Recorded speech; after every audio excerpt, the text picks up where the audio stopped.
मैं भक्ति हूँ, भक्त को भगवान के द्वार तक पहुँचाने वाली भक्ति। मैं पूजा हूँ, भक्त के मन में भक्ति की अलख जगाने वाली पूजा। नारदी तारकासुर को पार्वती की तपस्या खंडित करने का आदेश देती है। श्री महागणेश तारकासुर को दंडित कर अदृश्य होने पर विवश कर देते हैं। भ्रमित इंद्र और देवगण समझते हैं कि श्री महागणेश ने दुष्ट तारकासुर को क्षमा कर दिया। तब नारद कहते हैं, नारायण नारायण। नहीं नहीं देवराज नहीं, परमदेव श्री महागणेश ने दुष्ट अत्याचारी तारकासुर को क्षमा नहीं किया है, अपितु उसे अपनी दिव्य शक्तियों से दंड दिया है। देवऋषि, आप तो स्वयं कह रहे थे कि परम देव श्री महागणेश ने देवी पार्वती के पुत्र रूप में अवतार धारण करने का वचन दिया है। नारायण नारायण देवराज, परम देव श्री महागणेश का वचन अटल सत्य है। अर्थात परम देव श्री महागणेश भी शिव पार्वती के पुत्र होने के लिए वचनबद्ध हो गए हैं। निसंदेह देवराज। तो ऐसा उचित एवं अनुकूल अवसर पाकर भी परम देव ने अत्याचारी दुष्ट तारकासुर को जीवित क्यों छोड़ा? वो तो अपनी इच्छा मात्र से क्षण मात्र में उस दुष्ट का वध कर सकते थे। नारायण नारायण देवराज इंद्र, स्वार्थ व्यक्ति को कितना पतित कर देता है। स्वार्थ? किसका स्वार्थ देवऋषि? नारायण नारायण आपका देवराज, आपका स्वार्थ। मैं ये देख रहा हूं कि आप अपने स्वार्थ के वशीभूत होकर परमदेव श्री महागणेश के वचन का कितना अनुचित अर्थ लगा रहे हैं। विषय चाहे कोई भी हो, मुझे प्रताड़ित करना आपका स्वभाव बन गया है। नारायण नारायण देवराजेंद्र, भगवत भक्ति, प्रभु स्मरण और आराधना ही मेरे जीवन का एकमात्र ध्येय है। और रहा मेरे स्वभाव का प्रश्न, तो मेरा स्वभाव हर दुखी, शोषित, पीड़ित की सहायता करने को तत्पर रहता है। देवऋषि, मैं मात्र इतना पूछ रहा हूं कि जब श्री परमदेव महागणेश ने पार्वती पुत्र के रूप में जन्म लेने का वचन दे दिया है, तो उचित अवसर पाकर उन्होंने तारकासुर का वध क्यों नहीं किया? नारायण नारायण देवराज, परम देव श्री महागणेश के वचन का आप मनमाना अर्थ लगा रहे हैं। श्री महागणेश ने देवी पार्वती के पुत्र होने का वचन दिया है तथा ब्रह्मदेव ने भी तारकासुर को यही वरदान दिया है कि उसका सर्वनाश शिवपुत्र द्वारा ही होगा। यही तो मैं कहने का इच्छुक हूं देवर्षि। पार्वती पुत्र के रूप में परमदेव श्री महागणेश दिव्य अवतार धारण करने के लिए वचनबद्ध हैं। नारायण नारायण देवराजेंद्र, अभी शिव पार्वती विवाह हुआ ही नहीं तो शिवपुत्र कहां से होगा? क्या आप अपने स्वार्थवश ब्रह्म वाक्य को मिथ्या सिद्ध करने पर नहीं तुले हुए हैं? नारायण नारायण देवराजेंद्र, तारकासुर का वध परमदेव श्री महागणेश द्वारा नहीं अपितु शिवपुत्र द्वारा होगा, ये अटल सत्य है। नारायण नारायण।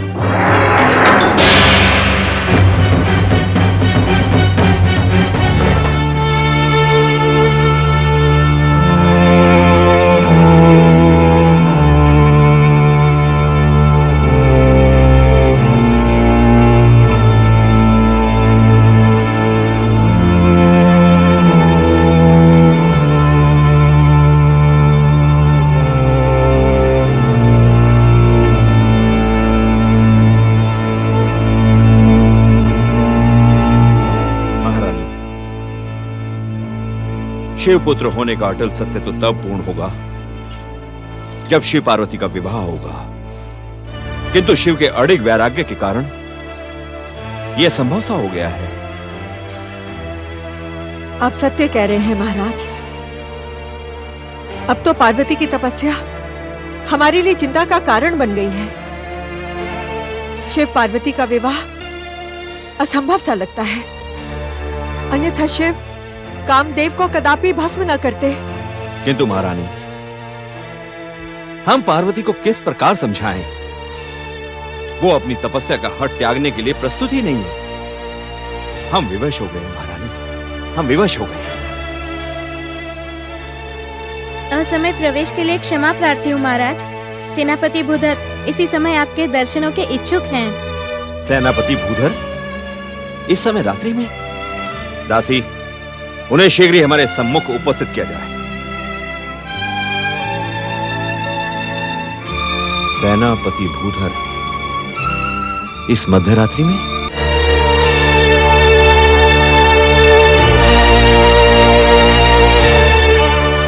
प्रणाम। हिमाचल राज हिमालय और महारानी मैना की जय हो। सेनापति भूधर, आपको हमारे दर्शनों की क्या आवश्यकता आन पड़ी?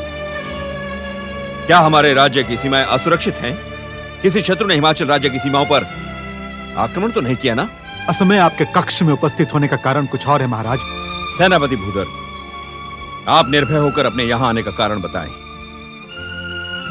महाराज, राजकुमारी पार्वती, क्या हुआ हमारी पुत्री को? परम देव श्री महागणेश की कृपा से वो सुरक्षित है, उन्हें कुछ भी नहीं हुआ। किंतु किंतु क्या सेनापति? कुछ समय पूर्व दुष्ट अत्याचारी तारकासुर ने उन पर आक्रमण किया था महाराज। नहीं। राजकुमारी पूर्ण रूप से सुरक्षित है महारानी। स्वयं श्री महागणेश ने उन्हें वहां से भागने को विवश किया। आज तो वे सुरक्षित हैं, किंतु भविष्य में भी वे सुरक्षित रहेंगी, इसका विश्वास कौन दिलाएगा सेनापति? महाराज, हमने वहां सुरक्षा सेना को नियुक्त कर दिया है, किंतु दुष्ट तारकासुर की वरदानी शक्तियों से आप अनभिज्ञ नहीं। अर्थात उस शिव मंदिर में देवी पार्वती को तपस्या करने देते रहना अनुचित होगा। हाँ महाराज, इतनी रात्रि में मैं यही कहने आपके सम्मुख उपस्थित हुआ हूं। अब मुझे आज्ञा दीजिए। खैर सेनापति भूधर, अब देरी करना अनुचित होगा महाराज। हम इसी समय शिव मंदिर जाकर पार्वती को तपस्या का त्याग करने पर विवश कर देंगे। यही उचित होगा महारानी। चलिए।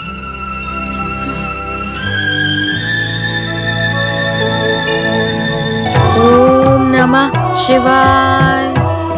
ओम नमः शिवाय। ओम नमः शिवाय। ओम नमः पुत्री शिवाय। पुत्री पार्वती, ओम नमः शिवाय। पुत्री पार्वती, अपनी तपस्या को विराम दो पुत्री। ओम नमः शिवाय। अपनी आंखें खोलो पुत्री। पुत्री पार्वती, तुमने एक असंभव हठ ठान लिया है। तुम्हारी तपस्या हमारी चिंता और तुम्हारे प्राणों के संकट का कारण बन चुकी है। जिसने अपना सर्वस्व शिव चरणों में समर्पित कर दिया हो, उसके प्राणों को कैसा संकट पिताश्री? अपने हठ का त्याग कर शीघ्र हमारे साथ राजमहल चलो पुत्री। असंभव माता, असंभव।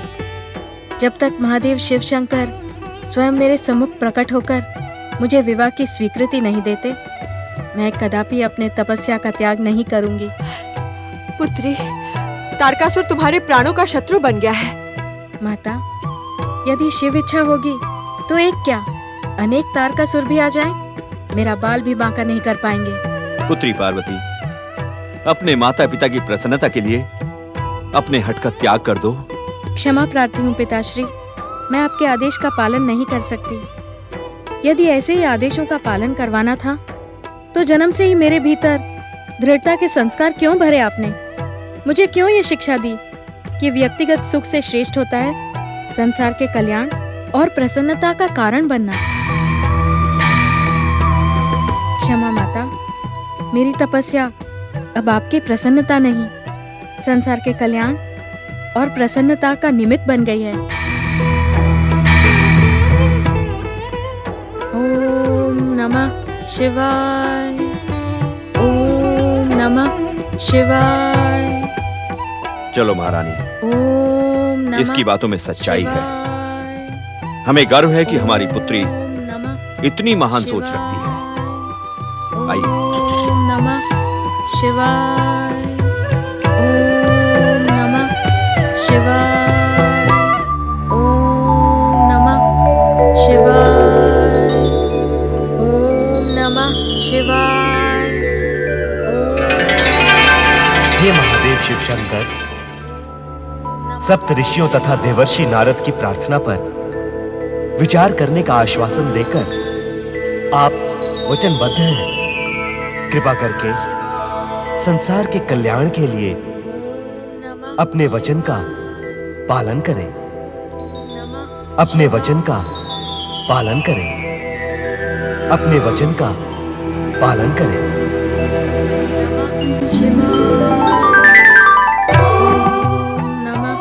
शिवाय। ओम नमः शिवाय। ओम नमः शिवाय। ओम नमः शिवाय। ओम नमः शिवाय। ओम नमः शिवाय। ओम नमः शिवाय। ओम नमः शिवाय।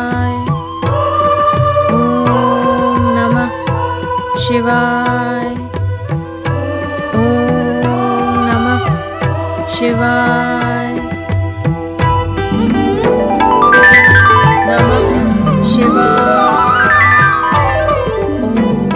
नमः शिवाय। ओम नमः शिवाय। ओम नमः शिवाय। ओम नमः शिवाय। ओम नमः शिवाय। बम बम भोले। ओम नमः शिवाय। ओम नमः शिवाय। ओम नमः शिवाय। ओम नमः शिवाय। ओम नमः शिवाय।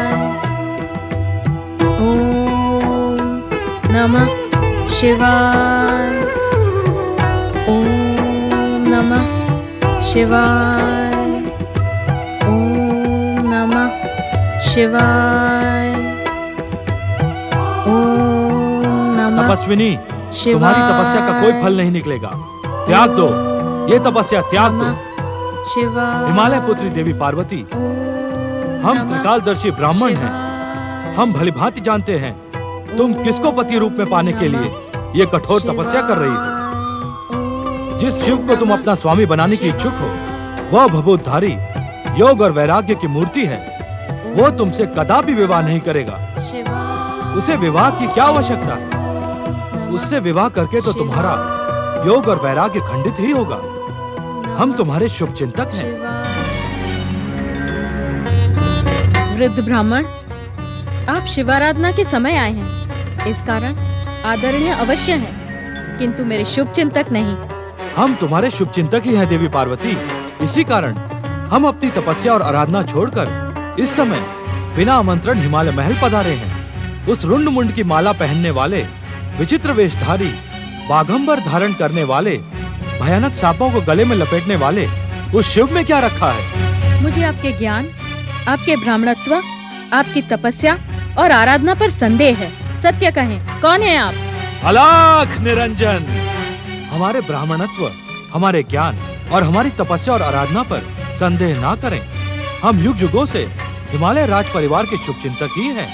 देवी पार्वती, तुम्हारे जैसी असाधारण रूपवती, गुणवती और विदुषी राजकुमारी को पाने के लिए संसार के सर्वश्रेष्ठ युवकों की होड़ लग जाएगी। ब्राह्मण देवता, हिमालय राज परिवार में अतिथियों का आदर करना एक परंपरा है, किंतु मुझे भय हो रहा है कि आज मेरे द्वारा वो परंपरा टूट न जाए। अलाख निरंजन, ना तो मुझे परंपराओं के टूटने का भय है और ना ही मैं तुम्हारे क्रोध से भयभीत हूँ। सत्य कहना मेरा स्वभाव है।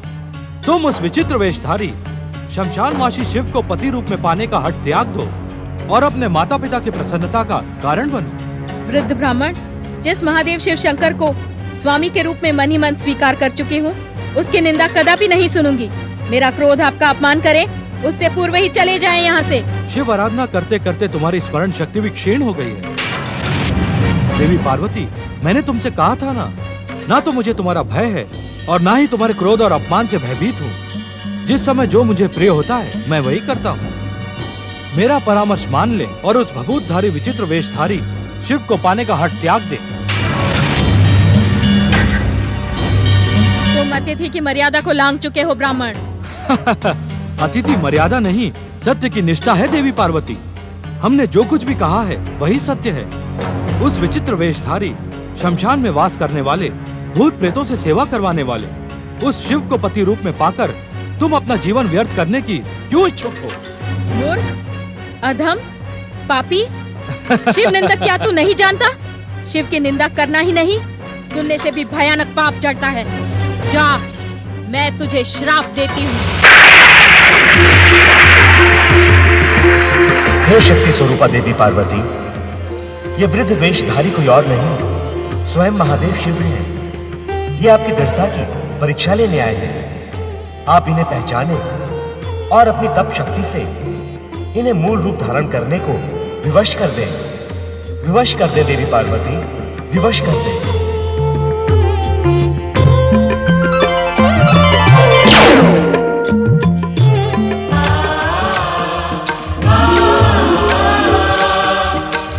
स्वामी, अब इस लीला को त्याग कर अपने मूल रूप में प्रकट होकर मुझे विवाह का वचन दें।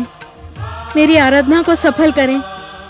परमदेव श्री महागणेश की कृपा से मैं आपको पहचान गई हूँ।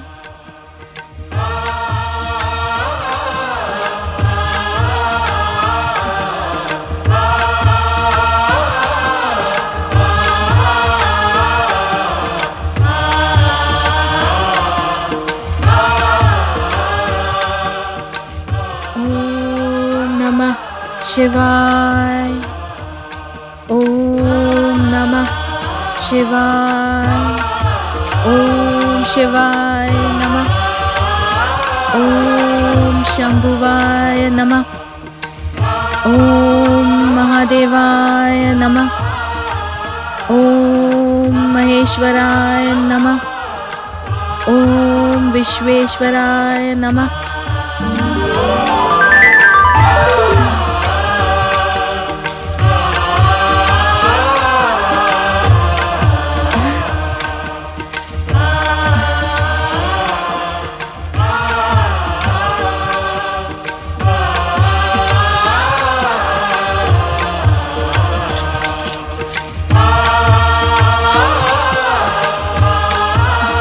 देवी पार्वती, हम जानते थे कि हमें तुम्हारे दृढ़ निश्चय के सम्मुख झुकना ही पड़ेगा। हम तुम्हारी दृढ़ भक्ति एवं शिव भक्ति से प्रसन्न हैं। तो मेरी मनोकामना पूर्ण करो स्वामी। अवश्य देवी पार्वती, हम शीघ्र ही हिमालय राजमहल में वर यात्रा लेकर आएंगे।